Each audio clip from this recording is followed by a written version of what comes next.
Welcome to Yashasvi creations. ಈ ವಿಡಿಯೋದಲ್ಲಿ ಈ ಒಂದು ಮಧುಬಾಲ ಬ್ಲೌಸ್ ಏನಿದೆ, ಮಧುಬಾಲ ಬ್ಲೌಸ್ನ ಒಂದು ಸ್ಟಿಚಿಂಗನ್ನು ಯಾವ ರೀತಿ ಮಾಡೋದು ಅಂತ ಹೇಳಿಬಿಟ್ಟು ನಾನು ಇಲ್ಲಿ ತೋರಿಸ್ತಾ ಇದ್ದೀನಿ.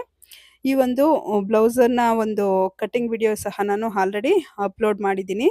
ನಿಮ್ಗೆ ಏನಾದರೂ ಇಂಟ್ರೆಸ್ಟ್ ಇದ್ದರೆ ನನ್ನ ಒಂದು ಚಾನಲನ್ನು ಒಂದ್ಸರಿ ವಿಸಿಟ್ ಮಾಡಿ, ಕಟಿಂಗ್ ವಿಡಿಯೋನು ಸಹ ನೀವು ನೋಡಿದ್ರೆ ಸ್ಟಿಚಿಂಗ್ ವಿಡಿಯೋ ನಿಮಗೆ ತುಂಬ ಡೀಟೇಲ್ ಆಗಿ ಅರ್ಥ ಆಗುತ್ತೆ. ಓಕೆ, ಇಲ್ಲಿ ನಾನು ಈ ಒಂದು ಮಧುಬಾಲ ಬ್ಲೌಸ್ ಏನಿದೆ ಇದನ್ನ ಸ್ಟಿಚ್ ಮಾಡೋದಕ್ಕೆ ನಾನು ಇಲ್ಲಿ ಪೈಪಿಂಗನ್ನು ಯೂಸ್ ಮಾಡ್ತಾ ಇದ್ದೀನಿ. ಅಂದರೆ ಇಲ್ಲಿ ನಾನು ಈ ಒಂದು ಬ್ಲೌಸನ್ನು ಸ್ಟಿಚ್ ಮಾಡೋದಕ್ಕೆ ಈ ಒಂದು ಥ್ರೆಡ್ ಪೈಪಿಂಗನ್ನು ಯೂಸ್ ಮಾಡ್ತಾ ಇದ್ದೀನಿ. ಈ ಪೈಪಿಂಗನ್ನು ನಾನು ಆಲ್ರೆಡಿ ಸ್ಟಿಚ್ ಮಾಡೋದು ಯಾವ ಥರ ಅಂತ ಹೇಳಿಬಿಟ್ಟು ನನ್ನ ವಿಡಿಯೋದಲ್ಲಿ ಆಲ್ರೆಡಿ ಅಪ್ಲೋಡ್ ಮಾಡಿದ್ದೀನಿ. ಒಂದ್ಸರಿ ಇಂಟ್ರೆಸ್ಟ್ ಇದ್ದರೆ ಹೋಗಿ ನೀವು ಚೆಕ್ ಮಾಡ್ಕೋಬೋದು.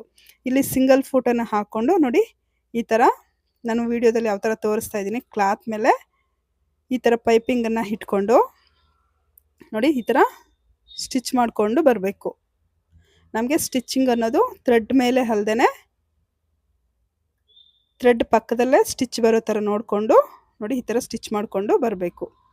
ನೋಡಿ, ನಮಗೆ ಕಾರ್ನರ್ಸ್ ಆಗಲಿ ಅಥವಾ ಈ ಥರ ಶೇಪ್ಸ್ ಬಂದಾಗ ಇಲ್ಲಿ ನಾವು ಚಿಕ್ಕದಾಗಿ ಒಂದು ಕಟ್ಟನ್ನು ಇಟ್ಕೊಂಡ್ರೆ ನಮಗೆ ಈ ಒಂದು ಪೈಪಿಂಗ್ ಅನ್ನೋದು ನೀಟಾಗಿ ಈ ಥರ ಟರ್ನ್ ಆಗುತ್ತೆ.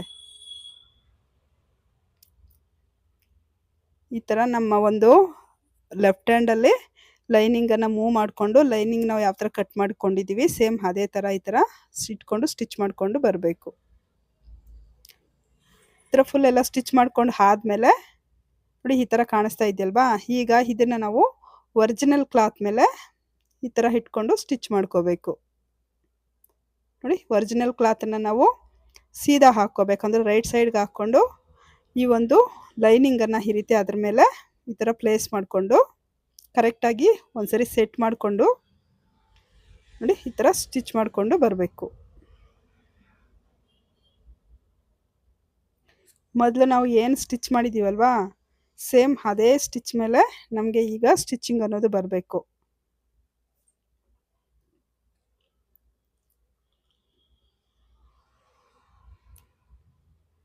ನೋಡಿ, ಈ ಥರ ನಮಗೆ ಒಂದು ಟರ್ನ್ ಮಾಡುವಂಥ ಸೈಡಲ್ಲಿ ನೀಡಲನ್ನು ಕ್ಲಾತ್ ಒಳಗಡೆ ಲಾಕ್ ಮಾಡಿಕೊಂಡು ಟೆನ್ಷನನ್ನು ಸ್ವಲ್ಪ ಮೇಲಕ್ಕೆ ಎತ್ಕೊಂಡು ಈ ಥರ ಟರ್ನ್ ಮಾಡಿಕೊಂಡ್ರೆ ನಮಗೆ ಕ್ಲಾತ್ ತುಂಬ ಈಸಿಯಾಗಿ ಮೂವ್ ಆಗುತ್ತೆ.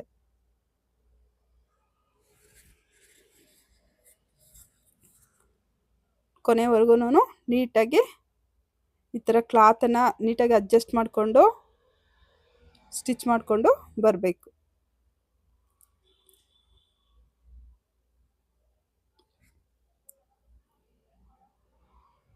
ನೋಡಿ ಈ ಥರ ಇದೆಯಲ್ಲ, ಈಗ ಇಲ್ಲಿ ನಾವು ಒಳಗಡೆ ಇರುವಂಥ ಒಂದು ಎಕ್ಸ್ಟ್ರಾ ಕ್ಲಾತ್ ಏನಿದೆ ಈ ಎಲ್ಲ ಎಕ್ಸ್ಟ್ರಾ ಕ್ಲಾತನ್ನು ಈ ಥರ ನೀಟಾಗಿ ಒಂದು 1/2 ಇಂಚು ಅಥವಾ 1/2 ಇಂಚಿಗಿಂತ ಸ್ವಲ್ಪ ಕಡಿಮೆ ಕ್ಲಾತನ್ನು ಬಿಟ್ಟು ಉಳಿದಿರುವಂಥ ಎಲ್ಲ ಎಕ್ಸ್ಟ್ರಾ ಕ್ಲಾತನ್ನು ಈ ಥರ ಕಟ್ ಮಾಡ್ಕೋಬೇಕು.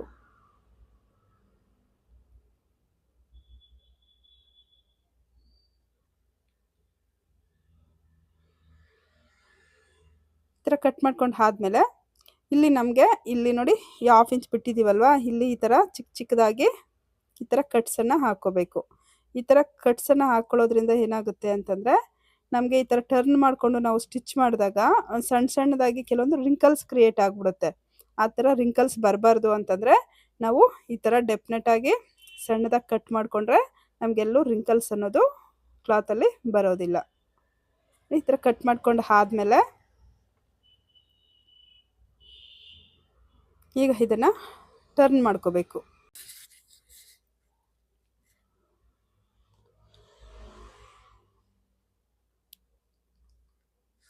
ನಾವು ಇಲ್ಲಿ ಪೈಪಿಂಗನ್ನು ಕೊಟ್ಟಿದ್ದೀವಲ್ವ, ಈ ಒಂದು ಪೈಪಿಂಗ್ ಇರುವಂತಹ ಪ್ಲೇಸಲ್ಲಿ ನಾವು ಲೇಸನ್ನು ಕೊಟ್ಟು ಸ್ಟಿಚ್ ಮಾಡಿದ್ರು ಕೂಡ ನಮಗೆ ಇದು ತುಂಬ ಚೆನ್ನಾಗಿ ಕಾಣಿಸುತ್ತೆ. ಅದರಲ್ಲಿ ನಾವು ಲೇಸ್ ಕೊಟ್ಟು ಸ್ಟಿಚ್ ಮಾಡಬೇಕಾ ಅಥವಾ ಒಂದು ಪೈಪಿಂಗನ್ನು ಸ್ಟಿಚ್ ಮಾಡಬೇಕಾ ಅನ್ನುವಂಥದ್ದು ನಮ್ಮ ಒಂದು ಕಸ್ಟಮರ್ನ ಒಂದು ಚಾಯ್ಸ್ ಆಗಿರುತ್ತೆ. ಅವರು ಯಾವ ಥರ ಹೇಳಿದ್ರೆ ಆ ಥರ ನಾವು ಈ ಒಂದು ಇಲ್ಲಿ ಸ್ಟಿಚ್ ಮಾಡಬೇಕಾಗತ್ತೆ. ಓಕೆ, ನೋಡಿ ನಮಗೆ ಟರ್ನ್ ಮಾಡಿದ್ಮೇಲೆ ಈ ಥರ ಕಾಣಿಸ್ತಾ ಇದೆಯಲ್ಲ, ಈಗ ಒಂದು ಟಾಪ್ ಸ್ಟಿಚ್ಚನ್ನು ಹಾಕ್ಕೋಬೇಕಾಗತ್ತೆ. ನೋಡಿ, ನಮ್ಮ ಒಂದು ಫೂಟ್ ಇದೆಯಲ್ಲ, ಈ ಸಿಂಗಲ್ ಫೂಟು ಇದು ಎಷ್ಟು ಅಗಲ ಬರುತ್ತೋ ಅಷ್ಟು ಅಗಲಕ್ಕೆ ಈ ಥರ ಮೇಲ್ಗಡೆಗೆ ಒಂದು ಟಾಪ್ ಸ್ಟಿಚ್ಚನ್ನು ಹಾಕ್ಕೊಂಬಿಟ್ಟು ಒಂದು ಐರನ್ ಮಾಡ್ಕೊಂಬಿಟ್ರೆ ನಮಗೆ ಇದು ತುಂಬ ನೀಟಾಗಿ ಕಾಣಿಸುತ್ತೆ.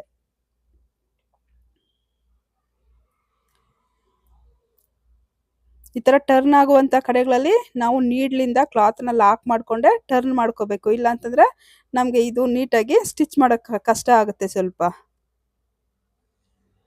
ಕೊನೆವರೆಗೂ ಕೂಡ ಈ ಥರ ಸ್ಟಿಚ್ ಮಾಡಿಕೊಂಡು ಬರಬೇಕು.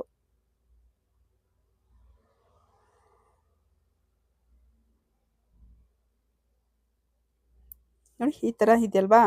ಇವಾಗ ಇದನ್ನು ಈ ಥರ ಟರ್ನ್ ಮಾಡಿಕೊಂಡು ಈಗ ಲೈನಿಂಗು ಮತ್ತು ಮೈನ್ ಕ್ಲಾತ್ ಎರಡನ್ನೂ ಕೂಡ ಈ ಥರ ಜಾಯಿಂಟ್ ಮಾಡ್ಕೋಬೇಕು.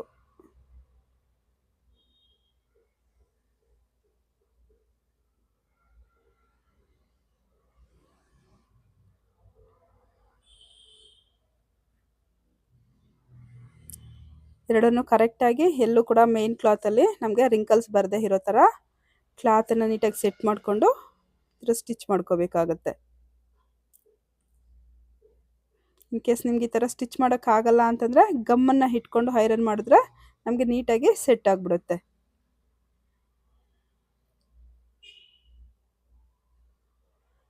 ಇಲ್ಲಿ ಎಕ್ಸ್ಟ್ರಾ ಕ್ಲಾತ್ ಏನಿದೆ ಈ ಎಲ್ಲ ಎಕ್ಸ್ಟ್ರಾ ಕ್ಲಾತನ್ನು ನೀಟಾಗಿ ಈ ಥರ ಕಟ್ ಮಾಡ್ಕೋಬೇಕು.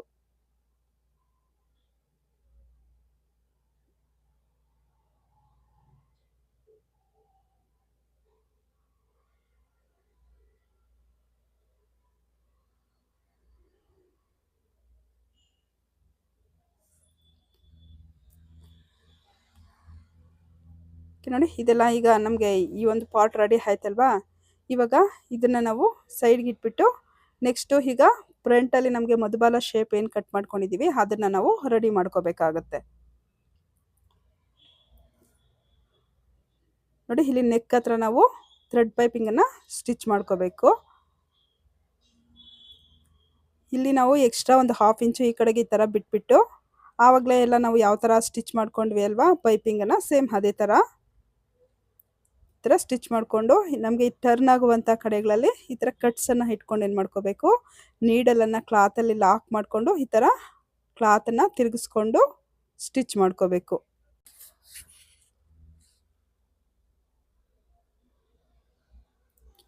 ನಾವು ಪೈಪಿಂಗನ್ನು ಸ್ಟಿಚ್ ಮಾಡುವಾಗ ಯಾವುದೇ ಕಾರಣಕ್ಕೂ ಈ ಒಂದು ಸ್ಟಿಚ್ ಅನ್ನುವಂಥದ್ದು ಥ್ರೆಡ್ ಮೇಲೆ ಬರದೇ ಇರೋ ಥರ ನೋಡಿಕೊಂಡು ಸ್ಟಿಚ್ ಮಾಡ್ಕೊಳ್ಳಿ. ಆ ಥರ ಸ್ಟಿಚ್ ಮಾಡಿದಾಗ ಮಾತ್ರ ನಮಗೆ ಈ ಒಂದು ಪೈಪಿಂಗ್ ಥ್ರೆಡ್ ಪೈಪಿಂಗ್ ಅನ್ನೋದು ಫಿನಿಶಿಂಗು ತುಂಬ ಚೆನ್ನಾಗಿ ಬರುತ್ತೆ.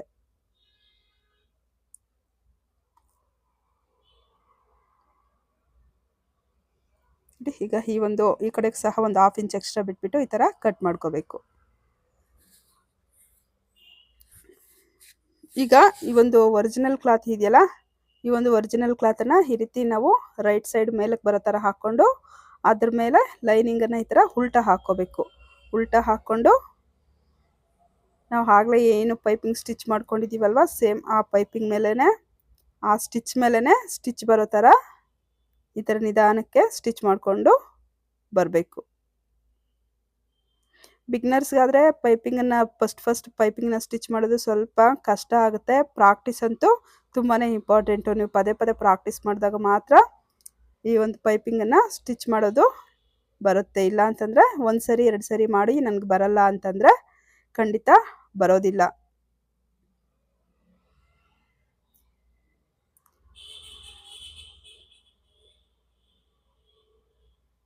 ನೋಡಿ ಇಲ್ಲಿ ಎಕ್ಸ್ಟ್ರಾ ಕ್ಲಾಸ್ ಎಲ್ಲ ಈ ಥರ ಕಟ್ ಮಾಡ್ಕೊಂಡು ಆಯ್ತಲ್ಲ, ಇಲ್ಲೂ ಸಹ ಈ ಥರ ಚಿಕ್ಕ ಚಿಕ್ಕದಾಗಿ ಈ ಒಂದು ಕಟ್ಸನ್ನು ಈ ಥರ ಹಾಕ್ಕೊಂಡು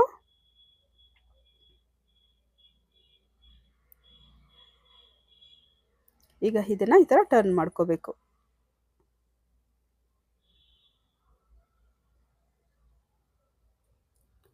ನೋಡಿ ಇಲ್ಲಿ ನಿಮಗೆ ಕ್ಲಾತ್ ನೀಟಾಗಿ ಓಪನ್ ಆಗಿಲ್ಲ ಅಂತಂದರೆ ಕತ್ರಿ ತುದಿನಲ್ಲಿ ಈ ಥರ ಸ್ವಲ್ಪ ಈ ಥರ ನಾವು ಪುಷ್ ಮಾಡಿದ್ರೆ ಬರುತ್ತೆ.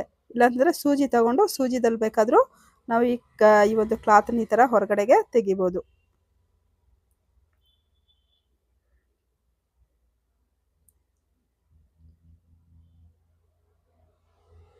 ನೋಡಿ ಈ ಥರ ಬಂದಿದೆ ಅಲ್ವಾ. ಇವಾಗ ಇದನ್ನು ನಾವು ಉಲ್ಟಾ ಮಾಡಿಕೊಂಡು ಇವಾಗ ಸುತ್ತಲೂ ಕೂಡ ಈ ಒಂದು ಮೈನ್ ಕ್ಲಾತು ಮತ್ತು ಲೈನಿಂಗ್ ಏನಿದೆ ಇವೆರಡನ್ನೂ ಸಹ ಜಾಯಿಂಟ್ ಮಾಡಿಕೊಂಡು ಬರಬೇಕು. ನೋಡಿ ಹೆಡ್ಜ್ಗೆ ಈ ಥರ ಸ್ಟಿಚ್ ಹಾಕ್ಕೊಂಡು ಎರಡನ್ನೂ ಸಹ ಜಾಯಿನ್ ಮಾಡ್ಕೋಬೇಕು.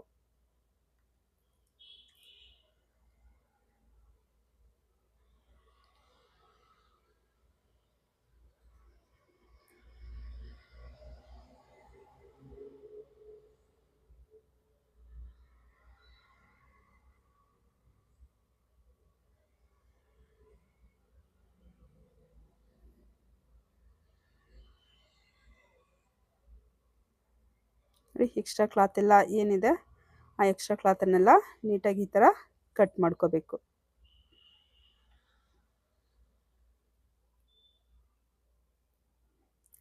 ಇಲ್ಲೂ ಸಹ ಟಾಪಲ್ಲಿ ಒಂದು 1/2 ಇಂಚ್ ಎಕ್ಸ್ಟ್ರಾ ಬಿಟ್ಟು, 1/2 ಇಂಚ್ ಬೇಡ, ಒಂದು ಸಿಂಗಲ್ ಫುಟ್ ಎಷ್ಟು ಬರುತ್ತೋ ಅಷ್ಟು ಅಗಲ ಬಿಟ್ಟು ಈ ಥರ ಒಂದು ಟಾಪ್ ಸ್ಟಿಚ್ಚನ್ನು ಸ್ಟಿಚ್ ಮಾಡ್ಕೋಬೇಕು.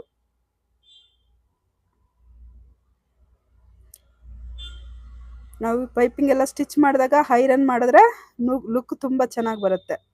ನೋಡಿ ಈ ಥರ ಸ್ಟಿಚ್ ಮಾಡಿ ಆದಮೇಲೆ ಒಂದ್ಸರಿ ಐರನ್ ಮಾಡ್ಕೊಂಬಿಟ್ರೆ ತುಂಬ ನೀಟಾಗಿರುತ್ತೆ. ಇವಾಗ ನೋಡಿ ಈ ಒಂದು ಡಾಟ್ಸ್ಗೆ ಮಾರ್ಕ್ ಮಾಡ್ಕೊಂಡಿದ್ದೀವಲ್ವ, ಈ ಡಾಟ್ಸ್ನ ನಾವು ಸ್ಟಿಚ್ ಮಾಡ್ಕೋಬೇಕಾಗುತ್ತೆ.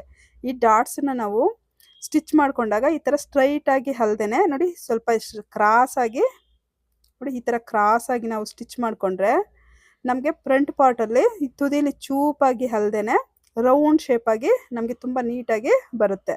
ಸೊ ಹಾಗಾಗಿ ಈ ಡಾಟ್ಸು ನೀವು ನಾರ್ಮಲ್ ಬ್ಲೌಸ್ ಇರ್ಬೋದು ಅಥವಾ ಯಾವುದೇ ಬ್ಲೌಸ್ಗೆ ಸ್ಟಿಚ್ ಮಾಡುವಾಗಲೂ ಅಷ್ಟೇ ಸ್ವಲ್ಪ ಕ್ರಾಸಾಗಿ ಸ್ಟಿಚ್ ಮಾಡ್ಕೊಳ್ಳಿ. ಆವಾಗ ನಿಮಗೆ ಈ ಒಂದು ಶೇಪ್ ಅನ್ನೋದು ಫ್ರಂಟಲ್ಲಿ ತುಂಬ ಚೆನ್ನಾಗಿ ಬರುತ್ತೆ.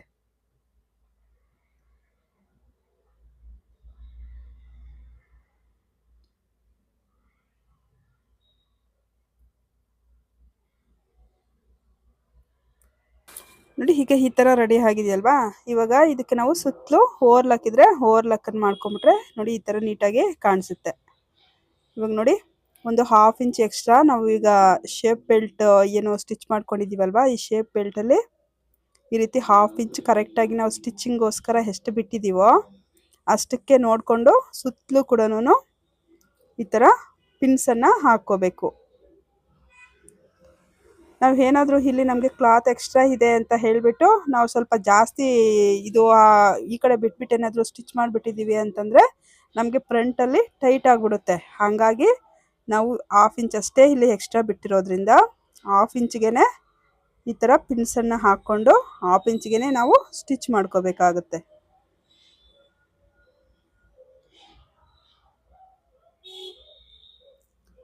ಸುತ್ತಲೂ ಈ ಥರ ಪಿನ್ಸನ್ನು ಹಾಕ್ಕೋಬೇಕು.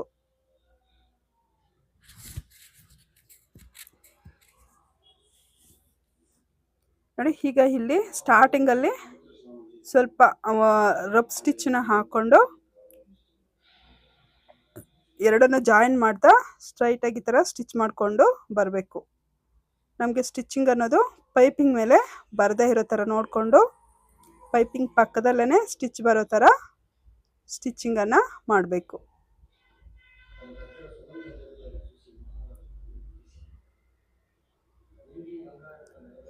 ಈ ಥರ ಬ್ಲೌಸಸ್ ಎಲ್ಲ ಸ್ಟಿಚ್ ಮಾಡುವಾಗ ನಮಗೆ ಸ್ವಲ್ಪ ಟೈಮ್ ಅನ್ನೋದು ಜಾಸ್ತಿನೇ ಹಿಡಿಯುತ್ತೆ. ಸೊ ಹಾಗಾಗಿ ಸ್ವಲ್ಪ ಪೇಷನ್ಸಿಂದ ಸ್ಟಿಚ್ ಮಾಡಿದ್ರೆ ಯಾವುದೇ ಕೆಲಸ ಬೇಕಾದ್ರೂ ನಾವು ನೀಟಾಗಿ ಮಾಡ್ಬೋದು. ನೋಡಿ ಮತ್ತೆ ರಫ್ ಸ್ಟಿಚ್ಚನ್ನು ಹಾಕ್ಕೊಂಡು ಈ ಥರ ಓಪನ್ ಮಾಡ್ಕೋಬೇಕು. ನಮಗೆ ನೋಡಿ ಫಿನಿಶಿಂಗ್ ಅನ್ನೋದು ಇವಾಗ ಈ ಥರ ಇದೆ. ಈಗ ಇಲ್ಲಿ ಹಾಕಿರುವಂಥ ಪಿನ್ಸನ್ನೆಲ್ಲ ನೀಟಾಗಿ ರಿಮೂವ್ ಮಾಡ್ಕೊಬೇಕು. ನೋಡಿ ಈಗ ನಾನು ಈಗಾಗಲೇ ಫಸ್ಟೇ ಈ ಡೋರಿ ಸ್ಟಿಚ್ ಮಾಡ್ಕೊಂಡು ಇಟ್ಕೊಂಡಿದ್ದೀನಿ. ಆ ಡೋರಿನ ಇಲ್ಲಿ ಈ ಥರ ಅಟ್ಯಾಚ್ ಮಾಡ್ಕೋತಾ ಇದ್ದೀನಿ. ಇದನ್ನು ನಾವು ಫಸ್ಟೇ ಬೇಕಾದರೂ ಅಟ್ಯಾಚ್ ಮಾಡ್ಬೋದಿತ್ತು, ಇಲ್ಲಿ ನಾನು ಪೈಪಿಂಗ್ ಕೊಟ್ಟಿರೋ ಕಾರಣಕ್ಕೆ ಇಲ್ಲಿ ನನಗೆ ಫಸ್ಟೇ ಅಟ್ಯಾಚ್ ಮಾಡೋಕ್ಕಾಗಲ್ಲ. ಸೊ ಹಾಗಾಗಿ ಇವಾಗ ಇಲ್ಲಿ ಏನು ಮಾಡ್ತಾ ಇದ್ದೀನಿ, ಈ ಡೋರಿನ ಇಲ್ಲಿ ಅಟ್ಯಾಚ್ ಮಾಡ್ತಾ ಇದ್ದೀನಿ.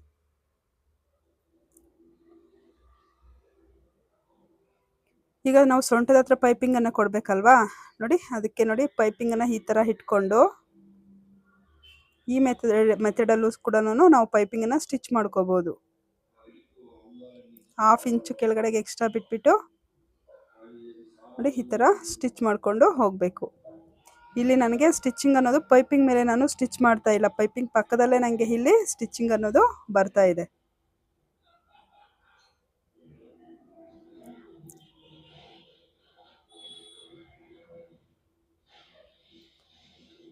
ಈ ಥರ ಕಟ್ ಮಾಡಿಕೊಂಡು ನೋಡಿ ಈಗ ಇಲ್ಲಿ ನಾವು ಎಕ್ಸ್ಟ್ರಾ ಬಿಟ್ಟಿದ್ದೀವಲ್ವಾ, ಈ ಎಕ್ಸ್ಟ್ರಾ ಬಿಟ್ಟಿರುವಂಥ ಕ್ಲಾತನ್ನು ಈ ಥರ ಫೋಲ್ಡ್ ಮಾಡ್ಕೋಬೇಕು. ಒಂದು ಕಡೆಗೆ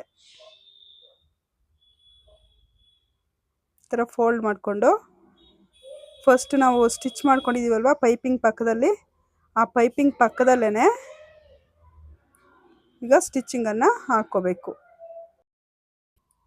ನಿಮಗೆ ಈ ಒಂದು ವಿಡಿಯೋ ಏನಾದರೂ ಇಷ್ಟ ಆಗಿದ್ರೆ ತಪ್ಪದೆ ನನ್ನ ಚಾನಲನ್ನು ಸಬ್ಸ್ಕ್ರೈಬ್ ಮಾಡಿ. ಹಾಗೆಯೇ ಈ ಒಂದು ವಿಡಿಯೋ ಯಾರಿಗಾದ್ರೂ ಯೂಸ್ ಆಗುತ್ತೆ ಅಂತಂದರೆ ಅವರಿಗೆ ಈ ಒಂದು ವಿಡಿಯೋನ ತಪ್ಪದೆ ಶೇರ್ ಮಾಡಿ. ನೋಡಿ ಈ ಥರ ಫುಲ್ ಎಲ್ಲ ಕೂಡ ಸ್ಟಿಚ್ ಮಾಡ್ಕೊಂಡು ಬರ್ತೀವಲ್ವಾ, ಈ ಥರ ಸ್ಟಿಚ್ ಮಾಡ್ಕೊಂಡು ಆದಮೇಲೆ ಇವಾಗ ಇದನ್ನು ಇನ್ನೊಂದು ಸರಿ ಈ ಥರ ಫೋಲ್ಡ್ ಮಾಡಿಕೊಂಡು ಸ್ಟಿಚ್ ಮಾಡ್ಕೋಬೇಕು. ನಮಗೆ ಈ ಒಂದು ಪೈಪಿಂಗ್ ಅನ್ನೋದು ಹೊರಗಡೆ ಕಾಣಿಸ್ಬೇಕು. ಆ ಥರ ನೋಡಿ ಈ ರೀತಿ ಇಟ್ಕೊಂಡು ಫೋಲ್ಡ್ ಮಾಡಿಕೊಂಡು ಕೊನೆವರೆಗೂ ಬರಬೇಕು. ಇಷ್ಟು ಸ್ಟಿಚ್ ಮಾಡಿಕೊಂಡ್ರೆ ನಮಗೆ ಇಷ್ಟೇ ಇದು ಈ ಒಂದು ಮಧುಬಾಲ ಬ್ಲೌಸ್ ಸ್ಟಿಚಿಂಗ್ ಅನ್ನೋದು ಫ್ರಂಟ್ ಪಾರ್ಟಲ್ಲಿ ಫುಲ್ ಕಂಪ್ಲೀಟ್ ಆಗುತ್ತೆ. ಓಕೆ ನೋಡಿ, ನಮಗೆ ಈಗ ಈ ಒಂದು ಮಧುಬಾಲ ಬ್ಲೌಸು ಈ ರೀತಿ ಕಾಣಿಸುತ್ತೆ.